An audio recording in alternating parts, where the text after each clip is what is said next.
جیسا آپ کا اپنا جو خاندانی تعلق ہے وہ ایک خانوادے سے اور مکتب دیوبند میں ان کا جو مقام اور مرتبہ ہے وہ کسی سے مخفی نہیں، اور پھر آپ کی پوری تعلیم بھی مدرسے کی ہے اور ایک خاص مکتبہ فکر، تو وہاں سے آپ کس طرح سے غامدی صاحب تک پہنچے، اور نہ صرف ان تک پہنچے بلکہ اس وقت غامدی صاحب کے افکار خیالات اور ان کے تعبیر دین کے میرے خیال سے سب سے مؤثر آواز آپ ہے، تو یہ ہم تھوڑا سمجھنا چاہتے ہیں، دیکھیے جاننا چاہتے ہیں۔ ہمارا جو خاندانی پس منظر ہے لوگوں کے علم میں ہے کہ وہ علماء کا ایک خانوادہ ہے بڑا مشہور، جس نے بر صغیر کے اندر دین اسلام کی ترویج و اشاعت اور اصلاح و دعوت میں بڑا اعلیٰ درجے کا کام کیا ہے، محققانہ سطح کا بھی کام ہے، اور صرف یہ نہیں کہ ایک سطح پر کام کیا بلکہ عوامی سطح پر دین کی دعوت بھی پھیلائی ہے۔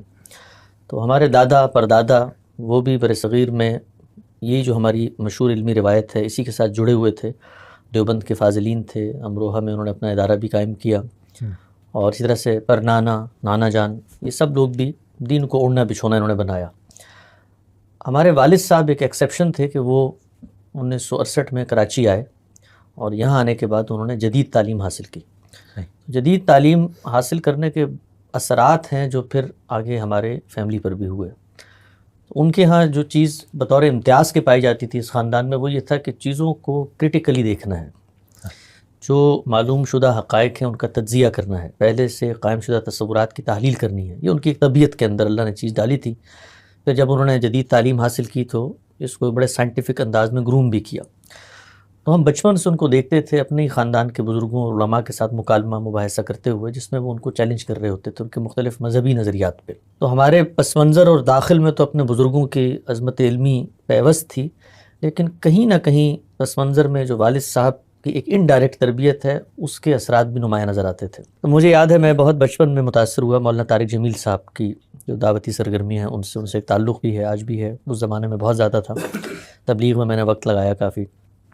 تو میرا 8ویں 7ویں جماعت میں بالکل یہ ارادہ تھا کہ سب کچھ چھوڑ چھاڑ کے میں مدرسے میں چلا جاؤں۔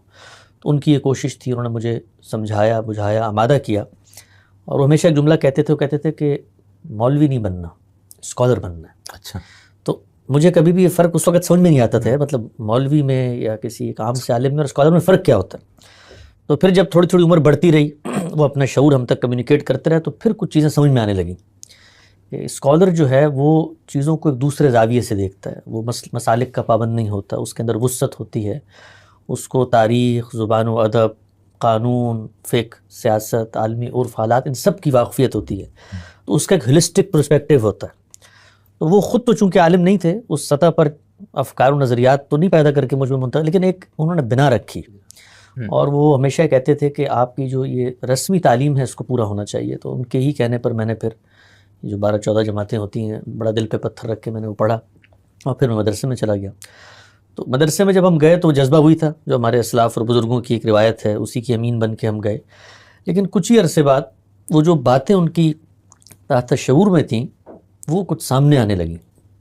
مذہبی فکر کے آپ تضادات کہیے، اس کی جو بھول بھلائیاں ہیں، الجھنیں ہیں، کریوسٹیز ہیں، جن کو ہم اپنے طور پہ حل کرنے کی کوشش کر رہے ہوتے تھے، اور ایک نیریٹو تھا ہمارے پاس جو علماء دے رہے ہوتے تھے، لیکن دل ہی دل میں خود سے بات کرتے تھے کہ کوئی بات بنتی نہیں ہے۔ تو اس سے پھر کرٹیکلی چیزوں کا جائزہ لینے کی ایک کوشش، صلاحیت کہیے، وہ پیدا ہونا شروع ہوئی۔ اس میں جس چیز نے بہت مہمیز کا کام کیا وہ ہمارے بزرگوں کا، علماء کا رویہ تھا۔ یعنی جو سفر ہم نے آرگینیکلی شاید 10-12 سال میں طے کرنا تھا، وہ ان کی مہربانی اور ان کی خدمت سے بہت جلدی طے ہو گیا مدرسے کے دنوں میں، اس لیے کہ وہاں پر جب آپ کوئی کرٹیکل سوال اٹھاتے ہیں تو اس کرٹیکل سوال کا جواب دینے سے پہلے آپ کا کرٹیکل پوسٹ مارٹم ہو جاتا ہے کہ بھئی تم تو متاثر ہو رہے ہو، تمہارے اندر تو موجودیت کے جراثیم ابھر رہے ہیں، جو ان کے ذہن میں فرقہ باطلہ کی تصاویر ہوتی ہیں وہ ان کو آپ کے کرٹیکل سوال پر مجسم ہوتی ہوئی نظر آتی ہیں۔ یہ تو معتزلہ، اچھا ہمیں اس زمانے تک سچی بات یہ ہے کہ پتہ ہی نہیں تھا یار معتزلہ بھی کیا کہتے ہوں گے اس بارے میں، یا مودودی فکر کی کیا تھی۔ ہمارے تو ایک فطری جس طرح ایک متوسط درجے کے طالب علم کے ذہن میں تضادات کے نتیجے میں سوالات پیدا ہوتے ہیں، وہ ہو رہے ہوتے تھے۔ تو ٹیگنگ کا کام، لیبلنگ کا کام شروع ہوا۔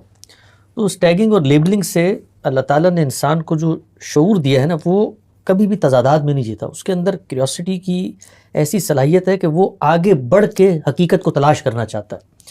آپ اگر دیکھیں نا کہ خود جو فلسفے کی پوری تاریخ ہے یا باقی جو علوم گزرے ہیں ان میں کیا ہے، یعنی یہ جو کچھ حکمت کی ساری جستجو کا منتہا کیا ہے، کائنات کے اختلافات میں وحدت کا سررشتہ تلاش کرنا یا اختلافات میں یکسانیت تلاش کرنا، یعنی کوئی ایک میگا نیریٹو ملنا چاہیے. یہ انسان چاہتا ہے، ہر انسان چاہتا ہے، یہ اللہ تعالیٰ نے اس کی فطرت میں ڈالا ہے. تو آپ کبھی بھی اگر متضاد متفرق آراء دیں گے جس کی کوئی پرنسپلڈ اپروچ نہیں ہوگی، خود آپ اپنے اصولوں کو توڑ رہے ہوں گے، تو اس کے نتیجے میں یہ ہو نہیں سکتا کہ کوئی باشعور آدمی اس کو آنکھیں بند کر کے تسلیم کر لے. تو اس کے لیے جو پہلا مرحلہ ہوتا ہے، اور ہمارے جو مذہبی فکر ہے وہ اس چیزوں سے واقف ہے، تو اسی لیے وہ ان چیزوں کا پہلے اہتمام کرتی ہے کہ آپ نے خارجی مطالعہ نہیں کرنا، آپ نے بزرگوں کی تقلید کرنی ہے. پھر اس کے لیے ایک نیریٹو تشکیل دیا جاتا ہے جو بزرگوں کے خدا تعالیٰ کے ساتھ ایک غیر معمولی تعلق کے کچھ مظاہر ہیں جو آپ کے ہاں سینہ بسینہ کانوں میں پھر رہے ہوتے ہیں. تو وہ سب کچھ ہوگا، پھر آپ مذہب کی طرف جائیں گے. تو کریوسٹی جب پیدا ہوگی تو اس کو مارنا آسان ہوگا. لیکن اگر آپ کا براڈ بیس تعلیم کا پس منظر ہے، آپ چیزوں کو تجزیے تحلیل تنقید سے دیکھتے ہیں، تو پھر اس کا ایک نتیجہ نکلتا ہے. اور وہ نتیجہ ہماری ابتدائی طالب علمانہ زندگی میں بھی نکلا. میرا ایکسپوجر تھا پاکستان کے بڑے علماء کے ساتھ، اٹھنا بیٹھنا تھا اپنے خانوادے اور مذہبی پس منظر کے لحاظ سے. ان تک کے سامنے ہم نے ان چیزوں کو پیش کیا. ایسا نہیں ہے کہ کسی مسجد کے امام صاحب یا مولوی صاحب سے، یعنی جو علم کی نمائندہ شخصیات ہیں ان کے ساتھ براہ راست مکالمے کا موقع ملتا تھا.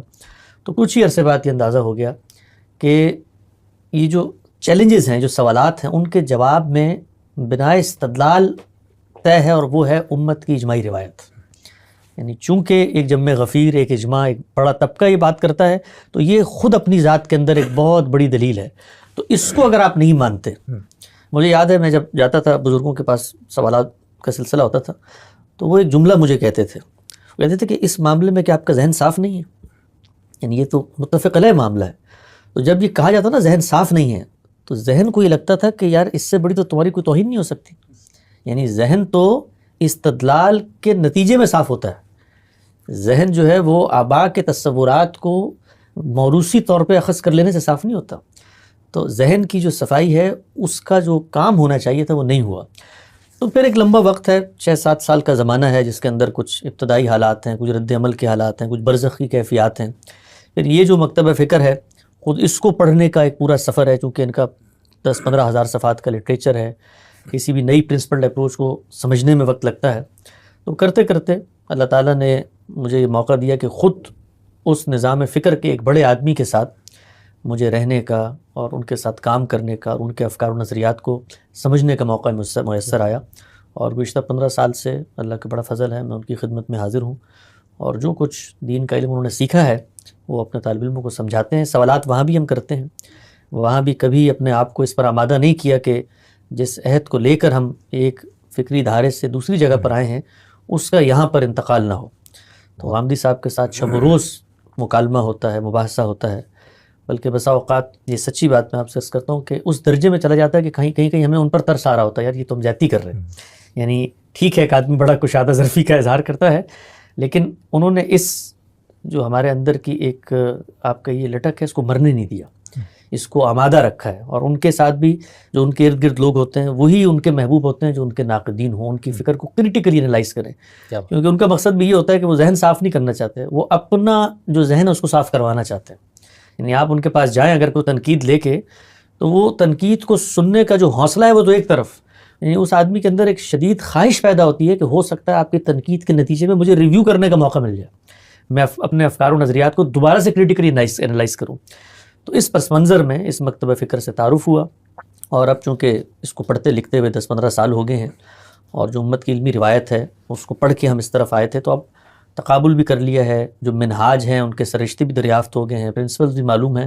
تو اب تصویر پوری ہو گئی ہے، پتہ چل گیا ہے کہ جو تضادات اس فکر میں پائے جاتے تھے اس کی وجوہات کیا تھیں، اور کیسے ان کیوریوسٹیز کو فکر فراہی دور کرتا ہے. بہت اچھا. لیکن حسین الیاس صاحب، غامدی فتنے کے شکار ہونے سے پہلے جو آپ کا ایک برزخ کا دور ہے نا، ہم اس کو بھی تھوڑا جاننا چاہتے ہیں کہ آپ اہل السنت والجماعت حنفی دیوبندی خانوادے سے، اور جن تعلیمی اداروں میں آپ نے تعلیم حاصل کیا مدرسے کی، وہ بھی اسی مکتب کے. جی اچھا، اس کے بعد پھر غامدی صاحب، تو اس بیچ میں آپ اور کیسے کوئی ایسے گمراہ لوگ آپ کو نہیں ملے جن کو آپ پڑھتے تھوڑا گمراہی کے جراثیم وہاں سے بھی آپ کے اندر منتقل ہوتے ہیں؟ اچھا، وہ اللہ سید تعالیٰ نے مودودی صاحب ہے، ڈاکٹر صاحب ہے، اور بہت سے اس طرح کے لوگ، اہل القرآن کا پورا مکتب تھا. جی ہاں، وہ قرآن مجید میں اللہ تعالیٰ کہتے ہیں نا کہ جب تم گمراہی کی طرف جاتے تو ہم پھر شیاطین مسلط کر دیتے ہیں. تو اس کے لیے پھر اللہ تعالیٰ نے یہ کیا کہ جیسے ہی دل میں خیالات پیدا ہونا شروع ہوئے, تو یہ شیاطین ویسے میں نے مولویوں کی کونوٹیشن میں کہا, تو پھر رستے کھلتے چلے گئے, اور پھر ایک کے بعد دوسرا باب, دوسرے کے بعد تیسرا باب. ہمارا ابتدائی تعارف جو ہے وہ تو مولانا فراہی کی ایک کتاب سے ہوا تھا. اچھا. کراچی اردو بازار میں اور میرا ساتھی ہم پرانی کتابیں کبھی خریدنے جاتے تھے, وہاں ہمیں رسالہ ملا ان کا, آخرت کے اوپر ایک چھوٹا سا رسالہ ہے ان کا, تو اس سے تعارف ہوا. مولانا اصلاحی بیچ میں مسنگ تھے ہمارے کینوس میں. یہ تو معلوم تھا کہ ایک مفسر گزرے ہیں ہمارے اپنے بزرگوں کی لائبریری میں, ان کی تفسیر بھی تھی, لیکن ان کی کوئی انفرادیت ہے یہ مدرسے کے طالب علم کی حیثیت سے میرے علم میں نہیں تھا. لیکن غامدی صاحب سے پھر تعارف ہوا 2003-04 آپ کہیے, بالکل ہی ابتدائی جو میری عمر تھی, 16 سال 17 سال ہوگی اس وقت. تو ان کو سننے کے بعد پھر کچھ تانے بانے ملنا شروع ہوئے. معلوم ہوا کہ یہ تو اصل میں ایک پرنسپل اپروچ ہے, یہ استاد امام کا نام لیتے ہیں ان کے. تو یہ پتہ چل گیا کہ یہ لوگ یہاں پر موجود ہیں اور ایک نقطہ نظر قائم رکھتے ہیں. جس چیز نے بہت زیادہ اجنبیت نہیں پیدا ہونے دی ان کے افکار و نظریات سے, وہی آپ کے سوال کا جواب ہے کہ اس کے درمیان میں چونکہ مجھے پڑھنے لکھنے کا شوق تھا, میں نے مولانا وحید الدین خان صاحب کا جو بھی لٹریچر موجود تھا اس کو اپنے میٹرک اور انٹر کے زمانے میں پڑھا.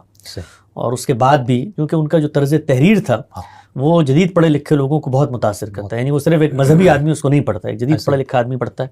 تو مولانا وحید الدین خان نے اصل میں دماغ میں ایک کشادگی پیدا کر دی تھی. اس کے نتیجے میں غامدی صاحب اور مولانا اصلاحی کے جو افکار تھے وہ لگتا تھا کہ وہ کوئی تصویر پوری ہوتی ہوئی نظر آ رہی ہے, یعنی ایک خواب, ایک شخص جو کھڑے ہو کے دیکھ رہا ہے اور اس کے لیے وہ کوئی پوری عمارت نہیں تعمیر کر سکتا, تو اس تعمیر کی ناؤ اٹھتے ہوئے ان لوگوں کی صورت میں نظر آ رہی تھی.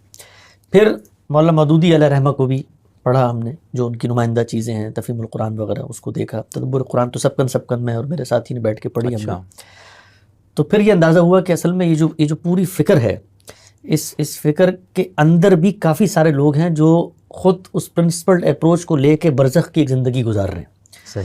تو اندازہ یہ ہوا کہ شبلی نعمانی نے اصل میں اس کی بنا رکھی ہے کہ بھئی آپ نے تجزیہ کرنا ہے, کریٹیکلی انالائز کرنا ہے, جو قائم شدہ تصورات ہیں اس کو دوبارہ سے ریویو کرو.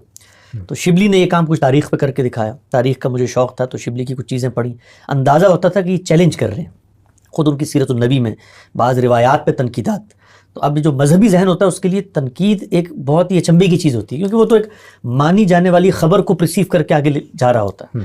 تو شبلی نعمانی ہیں, سید سلیمان ندوی ہیں, اس طرح سے ہمارے مولانا سید ابو الاعلیٰ صاحب مودودی ہیں, پھر مولانا وحید الدین خان ہیں. تو ان لوگوں نے ان چیزوں کی طرف توجہ دلائی, اور توجہ دلانے کے بعد خود کوئی نظام فکر نہیں تشکیل دے سکے. لیکن ایک ذہین آدمی کو بتا دیتے ہیں کہ دیکھو ان معاملات میں ہم اس نیریٹو کو پیش کر رہے ہیں, یہ خود یہ نیریٹو اپنی ذات میں کمزور نیریٹو ہے.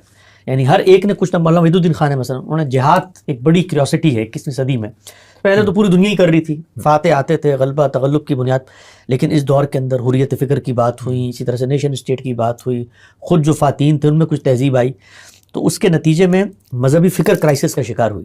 تو اب برزخ میں کھڑے ہوئے لوگ بھی کوئی نہ کوئی نیریٹو دے رہے ہیں. مولانا وحید الدین خان کا اب جہاد پہ نیریٹو پڑھیں, اگرچہ غامدی صاحب کے نیریٹو سے بالکل مختلف ہے, لیکن صاف نظر آتا ہے. اور یہ کام جس طرح یہاں برصغیر میں ہوا, عالم عرب میں بڑے پیمانے پر ہوا. یعنی ایک پوری نسل ہے جو اپنی جو ماضی کی تراث ہے اس کو لے کر اور جدید عہد کے جو چیلنجز ہیں ان کے ساتھ کوئی بلینڈ قائم کرنے کی کوشش کر رہی ہے. آپ محمد الغزالی کو دیکھیں, سید رشید رضا کو دیکھیں, اسی طرح سے شیخ محمد عبدہ ان کو دیکھیں. خود برصغیر کے اندر یہ جو ہماری روایت سے ہٹے ہوئے کچھ فری لانسر مفکرین تھے, پرویز صاحب ہیں اور یہ باقی لوگ, سر سید, یہ سب بھی یہی کر رہے ہیں اصل میں. تو چیلنج بہت بڑا تھا. وہ چیلنج یہ تھا کہ بھائی یہ آج سے پہلے یہ باتیں چل جاتی تھی, لیکن اب آپ کو اگر علوم کی دنیا کھل چکی ہے, وہاں پر سائنس اپنا ایک نیریٹو بنا کر کھڑی ہوئی ہے, یہاں پر مستشرقین جو ہیں آپ کے مذہبی فکر کے تضادات کو سامنے لے کر آ رہے ہیں, تو اب یہ ہو نہیں سکتا, آپ کو ایک میگا نیریٹو لے کر آنا ہے مذہب کا. تو اس برزخ کے دور میں ہم لوگوں کے ہاں جو چیز تھی وہ یہ تھی کہ کبھی یہ اندازہ نہیں ہوتا کہ روایت کا جو منہاج ہے اس میں اصولی فکری گمراہیاں موجود ہیں. یعنی اس وقت یہ ہوتا تھا کہ شاید یہ کوئی اطلاق کے اختلافات ہیں جن کو سلجھایا جا سکتا ہے. تو وہ برزخ کے 2-3 سالوں میں انہی اختلافات کو رفع کرنے کی ہم نے کوشش کی کہ کچھ غامدی صاحب کو سمجھایا جائے. سوچتے تھے اس وقت کہ یہ کچھ آپ پیچھے ہٹیں, کچھ ان کو کہا جائے, کچھ آپ آگے بڑھیں اور افہام و تفہیم سے شاید کوئی معاملات ہو جائیں. لیکن پھر یہ اندازہ ہوا کہ نہیں, یہ 2 مختلف دنیایں ہیں. استدلال کی جو پوری کی پوری بنت ہے وہ ایک دوسرے سے یکسر مختلف ہے. تو یہ بعد المشرقین کو نہیں قریب لائے، اور منہاج کا فرق ہے، پرنسپلڈ اپروچ کا فرق ہے. تو پھر ایک وقت گزرا، ہم نے بھی کافی سفر کیا، لوگوں سے ملے، چونکہ اپنے طبع فکر اور اپنی تاریخ کی قربانی یہ آسان کام نہیں ہوتا، بہت مشکل. اس کے لیے آپ کو سر عام پگڑی پونجی نیلام کرنی ہوتی ہے، اور اللہ تعالیٰ نے ہمیں بھی کچھ ابتلا اور امتحانات سے گزارا. اور لیکن اس میں اصل چیز یہ ہے کہ آپ پر جب یہ واضح ہو جائے، میں اپنے طالب علموں کو بھی کہتا ہوں، دوستوں کو بھی کہتا ہوں کہ اللہ تعالیٰ کی ایک سنت ہے جس کا ظہور میں دیکھتا ہوں ہمیشہ، اور وہ میرے اپنی عملی مشاہدے سے سامنے آتی ہے کہ جس وقت آپ پر حق بات یا صحیح بات جو آپ کو اس وقت لگ رہی ہو واضح ہو جائے، اس کے بعد اگر آپ لیت و لال سے، افہام و تفہیم سے، اور یہ خوف فساد خلق سے اپنے مذہبی افکار کی پیشکش پہ کمپرومائز کرتے ہیں تو اللہ کی تائید اور مدد آپ سے اٹھ جاتی ہے. اچھا. لیکن اگر آپ یہ فیصلہ کر لیں، جو مولانا اصلاحی نے ایک دفعہ غامدی صاحب کو کہا تھا کہ سایہ بھی تمہارا ساتھ چھوڑ جائے، سایہ جو انسان کے جسم کا جزء لا ينفق نہیں جا سکتا، کہ وہ بھی ساتھ چھوڑ جائے، تب بھی حق بات سے پیچھے مت ہٹنا جو تم پر واضح ہو گئی ہے. تو پھر میں نے یہ فیصلہ کیا کہ اگر اللہ تعالیٰ نے یہ بات میرے دل پہ نقش کی ہے، مجھے علمی فکری طور پہ سمجھ میں آتی ہے، تو اب روایت کے اندر رہ کر ہم اس کی تجدید اور اصلاح کا کام نہیں کر سکتے. اچھا. ہمیں باہر کیف روایت سے نکلنا پڑے گا، نئی راہیں تلاش کرنی پڑیں گی، اور پھر اس نیریٹو کو لے کر دنیا میں جانا پڑے گا. اس کے بعد علماء ہوں یا عام لوگ سب ہمارے مخاطبین ہیں، تو وہاں پر ہم نے دعوت کا کام کرنا ہے. تو یہ ایک بڑا پیراڈائم شفٹ ہوا. اس میں بھی میرے والد صاحب کی بہت سپورٹ تھی، خاندان اور باقی جو لوگ تھے ظاہری بات ہے وہ ہماری اصلاح کے جذبے سے سرشار تھے، اس لیے ان کو یہ چیزیں سمجھ میں نہیں آ رہی تھی، لیکن کم سے کم والد کی سپورٹ تھی. تو جو مراحل تھے وہ میں نے جلدی طے کی. اور پھر جس اللہ کی سنت کے ظہور کی میں بات کر رہا ہوں کہ جس وقت آپ یہ طے کر لیتے ہیں تو پھر بند گلیوں میں سے رستے کھلنا شروع ہو جاتے ہیں. پھر آپ یہاں بیٹھے ہوتے ہیں، اللہ تعالیٰ آپ کو یہاں سے اٹھا کے اس آدمی کی آغوش میں جا کے ڈال دیتا ہے کہ چلو تمہارے دل میں یہ خواہش تھی، تم دیانتدار تھے، اب ہم تمہیں اس کے ساتھ بٹھاتے ہیں، تم بیٹھ کے اس کا علم سیکھو. یعنی اس سے اختلاف سے قطع نظر. اور پھر آپ کے لیے اللہ تعالیٰ ہر سطح پر بندوبست کرتے ہیں، معاش کے رستے بھی کھلتے ہیں، کیونکہ ایک بہت بڑا خطرہ ہوتا ہے کہ آپ اگر اپنا قبیلہ چھوڑ دیں تو کہاں جائیں گے، کیا کھائیں گے پیئیں گے، کون آپ کو سہارا دے گا. یہی تو لوگ ہوتے ہیں نا، اصل میں آپ کا معاشرہ ہوتا ہے جو آپ کی اس شناخت کا خراج آپ کو دے رہا ہوتا ہے. تو میں نے یہ دیکھا کہ اگر آپ یہ فیصلہ کر لیں تو اس کے بعد اللہ تعالیٰ کی غیبی تائید اور نصرت اور مدد اس انسان کے ساتھ آتی ہے، اور اللہ پھر راہیں آسان کرتے چلے جاتے ہیں. تو میں نے برزخ کا بہت لمبا دور نہیں گزارا، وہ ایک فکری اضطراب کا دور تھا، لیکن جیسے ہی واضح ہوا اس کے بعد پھر کچھ عملی اقدامات کر کے ہم اس جگہ پہنچ گئے جہاں پہنچنا تھا. صحیح. ماشاء اللہ. اچھا، جتنا ماشاء اللہ آپ ذہین طالب علم تھے اور ایک خانوادے کا بھی ایک تعلق تھا آپ کے، یعنی ایک بالکل ایسے شخص کا بچہ یا جس کا کوئی اہم نہ ہو مذہب یا مسلک کی کردار میں، اور ایک وہ شخص جس کا خاندانی پورا ایک بیک گراؤنڈ اس طرح ہو، تو پھر اس کے اوپر سے وہ ذہین بھی ہو، صاحب مطالعہ بھی ہو، تو اس شخص کے بارے میں عام طور پر میں وہ حضرت صالح والی آیت مجھے ایسے لوگوں پر یاد آتی ہے کہ یا صالح قد کنت مرجوا فینا. بڑی امیدیں ہوتی بھئی یہ نوجوان آگے جا کے ہمارے مکتب اور مسلک کے لیے بڑا پرجوش کام ہوگا، فلانا ہوگا. تو آپ سے بھی شاید امیدیں وابستہ ہوئی ہوں گی مدرسے کی زندگی میں، اساتذہ اور جو آپ کے بڑے بزرگ تھے اس وقت، ایسے تھا؟ جی بالکل تھا. بلکہ جس وقت ہم نے کچھ تنقیدی مطالعہ شروع کیا تو اس وقت وہ امیدیں دو چند ہو گئیں، اور اس میں ان کی یہ خواہش اور خیال تھا کہ بلکہ شروع میں انہوں نے انکریج کیا کہ آج کل یہ میڈیا پہ اس طرح سے یہ لوگ آ رہے ہیں، اور یہ غامدی صاحب نام کا ایک آدمی آتا ہے، تو ان کو تو ہمارے بچے ہی چت کر سکتے ہیں. ہاں، یہ تو ان کو تو تم پڑھو. تو وہ ہوتا ہے نا ایک علوف اور برتری کا ایک وہ ہوتا ہے. تو اس پس منظر میں شروع میں بہت انکریجمنٹ تھی، اچھا پڑھ رہا ہے، ذہین طالب علم ہے، خارجی مطالعہ بھی کر رہا ہے. تو اور یہ کیا مطلب یہ تو لوگ آتے ہیں اس طرح کے خس و خاشاک ہیں، تو جھاگ ہے، اور ان کے پاس تو نہ فقہ ہے نہ نظام ہے، یہ تو نہ کتاب انہوں نے پڑھی ہے. تو اب جب وہ پڑھنی شروع کی تو اب وہ سوالات اٹھنے شروع ہو گئے. تو سوالات جب پوچھتے تھے تو یہ کہا جاتا تھا کہ بھئی آپ کو تو مطلب تنقیدی مطالعے کی اجازت تھی نا، آپ تو متاثر ہو رہے ہیں، آپ کے سوالات سے تاثر آ رہا ہے. تو یہ جو فیڈ بیک ہے، یہ میں آج بھی اپنے علماء ہیں، ہمارے دوست ہیں، ان کو بتاتے ہیں. ہم یہ کہتے ہیں کہ یہ آپ لوگوں نے تاریخ سے سبق نہیں سیکھا، یعنی اور اس میں ہمیشہ آپ کو ریورس آنا پڑتا ہے. یعنی مولانا مودودی کے بارے میں یہی نقطہ نظر تھا، یہی رویہ تھا. عوامی سطح پر ایک شخصیت سے پاکستان کو متوحش کرنے کے لیے پروپیگنڈے کی نفسیات اور کتابچے لکھنا اور بتانا کہ اس کا علم یہ ہے، اس کا سو مودودی اور اس طرح کی چیزیں اور کتابیں لکھی گئیں. لیکن نتیجتاً وہ جو عظمت علمی ہوتی ہے وہ اپنی جگہ بنا لیتی ہے. اس کے لیے اب دیکھیں غامدی صاحب نے نہ ہمیں آ کر دعوت دی مدرسے میں، نہ آ کر یہ کہا میرا استدلال پڑھو، نہ آ کر زور زبردستی کی، نہ اس کے لیے کوئی افادیت کی راہیں دکھائیں۔ ایک بندے کی بات میں اتنا وزن ہوتا ہے کہ وہ گمنام گوشوں کے اندر اللہ کو روشن کر دیتا ہے۔ وہ بڑا مشہور آتا ہے بائبل میں کہ جس وقت سیدنا مسیح یروشلم میں داخل ہو رہے تھے تو ان کے ساتھی نعرے لگا رہے تھے کہ بلند مرتبہ ہو یسوع کا، تو وہاں پر جو یہودی راہب موجود تھے انہوں نے کہا کہ ان کو چپ کرو اور خاموش ہو جاؤ، تو سیدنا مسیح نے کہا اگر آج یہ خاموش ہو گئے تو پتھر چیخ اٹھیں گے۔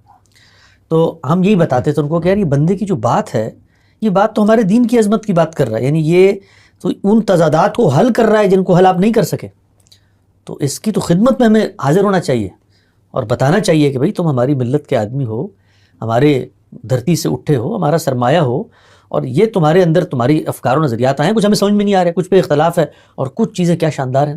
تو ہماری ملت کی، اور یہ زوال یافتہ جب بھی کوئی قوم ہو، ادارہ ہو، قوم ہو، گھر ہو، فرد ہو، آپ کو کچھ رویوں سے پتہ چلتا ہے کہ زوال آشنا کیسے ہوا ہے۔ تو سب سے بڑی علامت ہوتی ہے زوال کی، پستی کی۔ اداروں میں بھی آپ دیکھ لیں کہ جو ٹیلنٹڈ آدمی ہوتا ہے اس کی قدر نہیں ہوتی، اور جو کم ظرف لوگ ہوتے ہیں وہ بڑے عہدوں پہ آ جاتے ہیں۔ تو ہماری ملت کی یہ بڑی زبوں حالی ہے کہ انہوں نے جاوید احمد غامدی صاحب جیسے صاحب علم کی قدر نہیں کی، اور یہ علماء نے کرنی تھی۔ بالخصوص اس وقت جو علمی روایت کو لے کے چلنے والے علماء دیوبند، یہ ان کی ذمہ داری تھی۔ صرف دیوبند کی، باقیوں کی بھی کوئی؟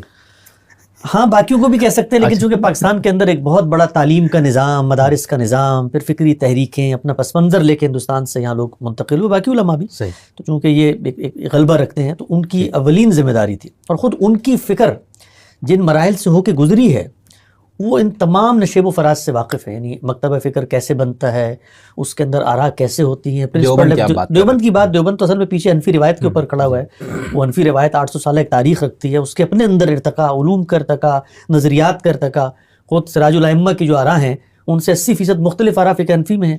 تو اب یہ چیزیں چونکہ ہمارے یہاں دور انحطاط تھا پچھلے 200 سال میں، خود مدارس کی جو روایت ہے وہ اپنے اسلاف اور اپنے آباء کی ان رویوں سے واقف نہیں ہے، تو اس وجہ سے غامدی صاحب کے بارے میں ایک بڑا ہی متشددانہ رویہ ہمارے یہاں سامنے آیا، اور کچھ حالات بھی اس طرح کے پیدا ہو گئے تھے۔ ظاہری بات ہے اس وقت پاکستان میں جنرل مشرف کا مارشاء اللہ تھا، اور خود مشرف صاحب ایک نظریاتی سوچ رکھتے تھے، تو لوگوں نے بہت آسانی سے ٹیگ کرنا شروع کیا کہ بھئی تو مغرب کی طرف سے کوئی آواز آ رہی ہے اور اس کی جو نتائج ہیں وہ اس طرح کے سیاسی رائے ہموار کرنی ہے، یعنی اس فکری بنیاد کو نہیں اپریشیٹ کیا اب تک علماء نے۔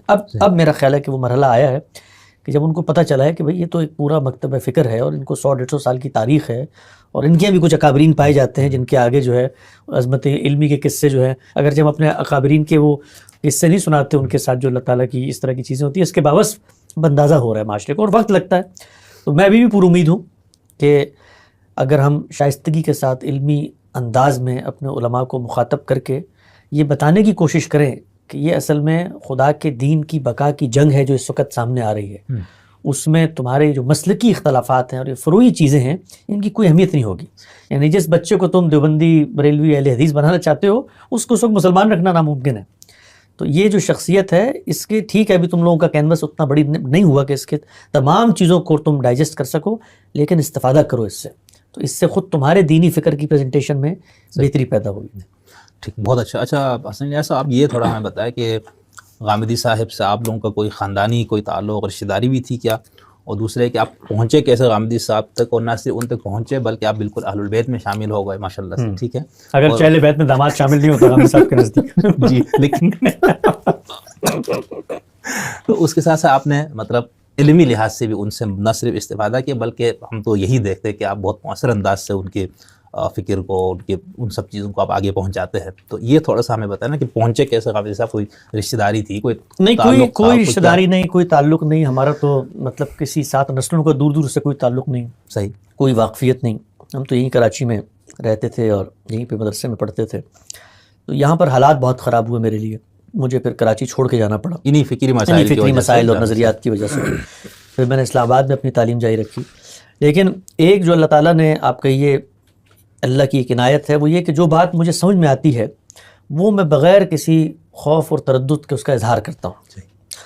تو جس وقت غامدی صاحب کے افکار و نظریات سمجھ میں آنے لگ گئے تو اس کا میں نے اظہار شروع کر دیا، کراچی میں کلاس روم میں، کہیں اجتماعات میں موقع ملتا تھا شروع میں، بلکہ میں آپ کو ایک دلچسپ قصہ بتاتا ہوں جس نے میری زندگی پہ بڑا اثر ڈالا۔ شروع کے چند مہینے کا یہ تھا کہ اصل چیز تو نظریہ ہے نا، تو غامدی صاحب کی باتوں کو ہم بیان کریں گے، نام نہیں لیں گے. یہ بھی ہوتا ہے. ابھی بھی ہمیں ایک ٹائم آتا ہے کئی لوگ کہتے ہیں کہ یار وہ بات آپ بیان کرتے ہیں نا، وہ شخصیت کا تو ایک بیگیج ہوتا ہے تو لوگ متوحش ہو جائیں گے.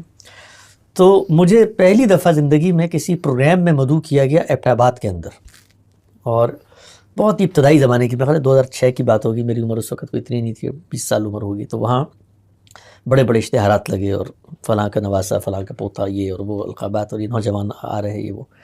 تو اب ہم سن رہے تھے غامدی صاحب کو، ان کی وہ میزان کی کلاسیں بھی 200 سن چکے تھے، اور بھی سب چیزیں. تو 27ویں کا پروگرام تھا، قرآن مجید پہ بات کرنی تھی.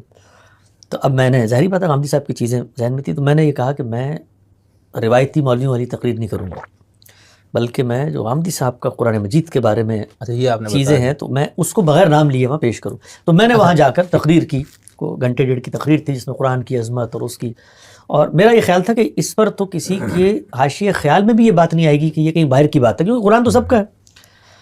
تو جب میں نے تقریر کر لی، نماز ہوئی، نماز کے بعد میں نکلنے لگا تو لوگ مل رہے تھے. تو ایک بزرگ بابا جی، اور یہ دیہاتی علاقہ ہے ایبٹ آباد کا، تو ایک بزرگ بابا جی میرے پاس آئے، اور ہندکو میری زبان ہے. تو انہوں نے مجھے ہندکو میں کہا، کان میں آ کے انہوں نے کہا، گلاں تے چنگیاں سن، ہون ساری غامدی دی سن. اچھا، گلاں چنگیاں سن پر ساری غامدی دی سن. تو جیسے انہوں نے یہ کہا نا تو میرے پیروں تلے زمین نکل گئی. میں نے کہا یار یہ تو مطلب یہ اس کو کیسے پتہ چل گیا، یعنی اس دیہاتی بابے کو کیسے پتہ چل گیا کہ جو میں نے بات کی ہے. تو مجھے ایسا لگا کہ جیسے میں ننگا ہو گیا ہوں، سرقہ جیسے پکڑا گیا، یعنی میں بے نقاب ہو گیا ہوں، میں برہنہ ہو گیا ہوں. یعنی میں جس چیز کو چھپانا چاہتا تھا وہ اللہ نے کھول دی. تو مجھے اتنی شرمندگی ہوئی، اتنی شرمندگی، میں کئی دن اور کئی رات پریشان رہا. یہ میں نے کیا کیا، یعنی میں منافقت کر رہا تھا. ایک شخص کا نام نہیں لینا اس لیے کہ لوگ اس کے بارے میں کرائے رکھتے ہیں، اس کی بات بغیر نام لیے بتا دیں. تو بس اس دن میں نے تہیہ کہ میں نے کہا جو بھی ہو جائے، چاہے زمین اوپر ہو جائے، آسمان نیچے ہو جائے، اپنے ساتھ چھوڑیں، میں تو اب جو بات سمجھ میں آ گئی اس کا نام لے کے بات کروں گا، اور شروع کروں گا اس کے نام سے، چاہے جو بیگیج ہو، جو نفرتیں. تو یہ پھر ہم نے فیصلہ کیا، اسلام آباد میں ایک حلقہ بننا شروع ہوا دوست احباب کا، ان کو پڑھاتا بھی تھا کچھ نہ کچھ چیزیں. پھر اسلامک یونیورسٹی کا جو اولڈ کیمپس ہے وہاں پر کچھ اساتذہ تھے جنہوں نے دلچسپی کا اظہار کیا. اس وقت وہاں پر ڈاکٹر ممتاز احمد صاحب ہوتے تھے، رسول امین صاحب اور باقی لوگ. تو انہوں نے وہاں ایک نشست کا اہتمام کیا. مدرسے میں پڑھتا بھی تھا، انہیں پڑھاتا بھی تھا چیزیں، عربی زبان، قرآن کی تفسیر اور چیزیں. تو وہاں ان سے متعلق لوگ بھی آتے تھے، غام صاحب کے تلامذہ کچھ انڈائریکٹ پرانے. تو انہوں نے پھر یہ بڑی کوشش کی کہ ہماری ملاقات ہو. تو کراچی میں میری پہلی ملاقات ہوئی تھی ان سے. اور پھر اس کے بعد جو ہے اللہ تعالیٰ نے کیا، دبئی میں کچھ وقت گزارا میں نے، 11 میں غالباً، اور پھر میں ملیشیا چلا گیا. وہاں پر مقصد صرف ایک ہی تھا کہ ان کی خدمت کرنی ہے اور ان سے علم سیکھنا ہے. ان کے گھر کے پاس ایک یونیورسٹی تھی، ایک عربوں نے یونیورسٹی بنائی تھی، وہاں داخلہ ہو گیا. تو ان کی صاحبزادی وہاں نہیں ہوتی تھی، وہ پاکستان میں جی سی یونیورسٹی میں پڑھ رہی تھی، یہ کہ ان کی صاحبزادی ہیں. تو میں نے ان کو نکاح سے پہلے کبھی نہیں دیکھا. میرا پہلا دفعہ جو تعارف ملاقات ہوئی ہے وہ نکاح کے موقع پہ ہوئی ہے. تو میں چونکہ غامدی صاحب کے گھر پہ ان کی خدمت بھی کرتا اور ان کے علمی کام، اور انہوں نے مجھے بالکل ابتدا میں اپنا لٹریری اسسٹنٹ اپوائنٹ کر لیا کہ یہ جو میری علمی معاونت کے کام ہے یہ آپ کریں گے. تو اس کے بعد پھر دونوں خاندانوں کے دل میں بات پیدا ہوئی. خود ان کی بیٹی کو میرا تعارف ہوا، تو اس کے نتیجے میں ہماری ایک ارینجڈ میرج ہوئی. اور اس کے بعد پھر ملیشیا میں مقیم رہے 8-9 سال. اور پھر اس کے بعد غامدی صاحب امریکہ موو ہوئے، تو ہم بھی ان کے ساتھ امریکہ موو ہو گئے. صحیح. اچھا حسن، ہم نے کہیں سے ایک روایت بھی سنی تھی کہ کوئی آپ کے ساتھ اغوا کا بھی کوئی معاملہ، اگر وہ بتانا چاہے تو اسی درمیان میں. جی، اس طرح کے حوادث ہوتے رہتے ہیں. میں تو کوئی اس طرح کی چیزوں کو بیان کرنا پسند نہیں کرتا. لیکن اس میں بس اتنی سبق کی بات ہے کہ اگر آپ ہمت کے ساتھ ڈٹے رہیں اور جو بات آپ کو ٹھیک لگتی ہے آپ وہ کہتے رہیں، تو کوئی شخص بھی آپ کو ڈرا دھمکا کر آپ کے نظریات سے پیچھے نہیں ہٹا سکتا. تو یہ اس طرح کی جو بھی ماضی میں ہمارے ساتھ چیزیں رہیں جس میں ہمارے فکری اختلاف کی وجہ سے لوگوں کی یہ خام خیالی تھی کہ کسی طرح سے ڈرا دھمکا کر ہم ان کو دوبارہ سے اپنی اصل راہوں پر لے آئیں، تو یہ خام خیالی ثابت ہوئی. وقت نے بھی اس کو، اور یہ ہمارے لیے بہت عظمت اور ہمت اور استقلال کے جذبے کے طور پہ ایک پس منظر میں چیز کھڑی ہو گئی کہ اگر یہ کچھ بھی ہو گیا ہے اور اس کے بعد بھی تمہیں نظریات سے کمپرومائز میں آمادہ نہیں ہوئے تو پھر اب تم استعدہ کھڑے رہو، کچھ نہیں ہوگا. تو ہوتے رہتے ہیں اس طرح کے زندگی میں حوادث واقعات ہوتے رہتے ہیں. اللہ نے کچھ ہمیں بھی امتحانات سے گزارا تھا. صحیح. اچھا، اب ماشاءاللہ آپ غامدی صاحب کے ساتھ بہت عرصہ رہے اور اب بھی انہی کے ساتھ ہیں آپ. تو میں تھوڑے سے سمجھنا چاہتا ہوں کہ غامدی صاحب ماشاءاللہ سے ٹھیک ہے، وہ مکتب فراہی اور پیچھے بھی آپ کے 1-2 اکابرین ہیں جن سے لوگوں کو زیادہ مسئلہ نہیں ہے. باقی مسالک کا اجماع ہے کہ ان سے اتنا نہیں ہے مسئلہ، جو تیسرا ہے ان سے زیادہ مسئلہ ہے. ٹھیک ہے, اول ثانی ثالث کی ایک اصطلاح ہم استعمال کرتے ہیں. تو خیر, تو اس میں آپ ویسے باپ بیٹا اور رول مقدس بھی کہہ سکتے ہیں. یہ بھی کہہ سکتا ہوں, ایک اور جگہ استعمال ہوتا ہے اول ثانی ثالث. ٹھیک ہے, تو اس میں اول اور ثانی سے اتنا مسئلہ نہیں, ان کو ثالث سے بہت زیادہ مسئلہ یہاں غامدی صاحب والے معاملے میں. لیکن میں یہ سوچتا ہوں نا کہ ایک شخص, ٹھیک ہے, مطلب یہ میں بتانا چاہتا تھا کہ فراہی صاحب اور اپنے اصلاحی صاحب کے بہت سے کام اس میں ہے, لیکن غامدی صاحب کا جو کام ہے وہ آگے جب میں غامدیت پہ بات کروں گا تو اس میں زیادہ آپ سے سمجھنا چاہوں گا. ہمیں طالب علم کے طور پہ ایسا لگتا ہے کہ غامدی صاحب بالکل ایک مجتہد مطلق نوعیت کے شخص ہے. یہ لوگوں کو سمجھانے کے لیے میں کہتا ہوں, لوگ کہتے ہیں بھائی خیر وہ ایک الگ بات. تو اس میں ایسے شخص کے ساتھ آپ ماشاء اللہ زندگی گزار رہے, تو تھوڑا سا کوئی ایسے چیزیں بتائے, وہ پڑھنا, ان کا مطالعہ, یہ جو سارا تحریر ان کا قرآن کی تفسیر, اور بالکل یعنی ایک تو ہمارے یہاں ثواب کی نیت سے تفسیریں لکھی جاتی ہیں, تو اس میں الحمدللہ اتنا ضرورت نہیں ہے محنت کی, اور آپ سمجھ رہے ہیں نا کہ وہ ثواب کی نیت ہوتی ہے اور چلو تھوڑی سی کوئی اور اس طرح سے ہو جائے. لیکن یہ تو بالکل ایک خود ہی کنواں کھودا اور اس میں سے خود ہی پانی نکالنا. تو اس میں غامدی صاحب کے لکھنے پڑھنے کے عادات کے حوالے سے جو آپ کا مشاہدہ اور کوئی ایسا آپ کی زندگی میں واقعہ جو آپ کے لیے بہت ناقابل فراموش ہو اس علمی سفر میں غامدی صاحب کو آپ کو دیکھتے ہوئے. جی, کافی چیزیں ہیں, اس لیے کہ آپ کسی بڑے صاحب علم کے ساتھ جب اتنا لمبا وقت گزارتے ہیں, اس کے گھر کا بھی حصہ ہوتے ہیں, اس کے علف و عادت کو بھی آپ جانتے ہیں, اس کے معاملات کا مشاہدہ بھی آپ کر رہے ہوتے ہیں. تو میں اب جب پیچھے مڑ کے اپنے 10-15 سال کے جو حاصلات ہیں ان کی تصویر بنانے کی کوشش کرتا ہوں تو کچھ چیزیں بڑی نمایاں نظر آتی ہیں مجھے. اس میں ایک پہلی چیز یہ ہے کہ آپ اس وقت تک کوئی بڑا علمی کام نہیں کر سکتے یا فکر اسلامی کی تاریخ میں کنٹریبیوٹ نہیں کر سکتے جس وقت تک شخصی لحاظ سے آپ ایک بلند درجے کے انسان نہ ہو.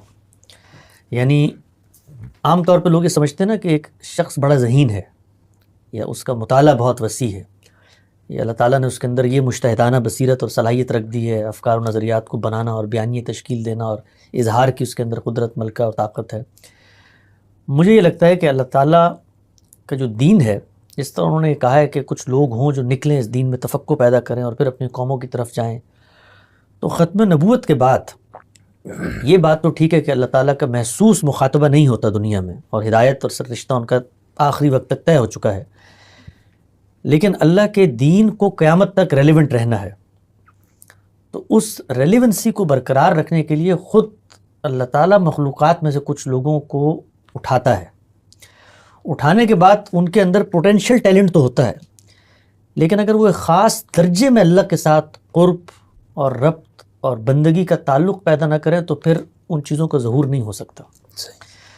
تو غامدی صاحب کی جو شخصیت ہے اس میں جو پہلا پہلو مجھے نظر آتا ہے وہ یہ ہے کہ انہوں نے خدا تعالیٰ سے دوستی کی ہے, اور اللہ تعالیٰ کے ساتھ جو ان کا تعلق ہے وہ چونکہ دنیا کے سامنے تو نہیں آ سکتا, وہ تو ایک بندے کا اپنے خالق سے, ایک عبد کا معبود سے تعلق ہے, وہ اتنا گہرا, اتنا پائیدار اور اتنا مستحکم ہے کہ جس کے بعد یہ جو کچھ علم نظر آتا ہے جس کا ظہور ان سے ہو رہا ہوتا ہے, میں اس کو ہمیشہ دیکھتا ہوں کہ یہ اللہ کی عنایت کا ایک نتیجہ ہے. یعنی اس میں انسان کا اکتساب اور اس کی جدوجہد اور اس کی کوشش یہ ثانوی درجے کی چیز ہے. جس وقت آپ اللہ تعالیٰ کے ساتھ لو لگا لیتے ہیں اور خدا کے وفادار بندے بن جاتے ہیں, اور وہ وفاداری یہ نہیں ہوتا کہ کوئی ایک دو چیزوں, وہ زندگی کا ایک آدرش بن جاتی ہے.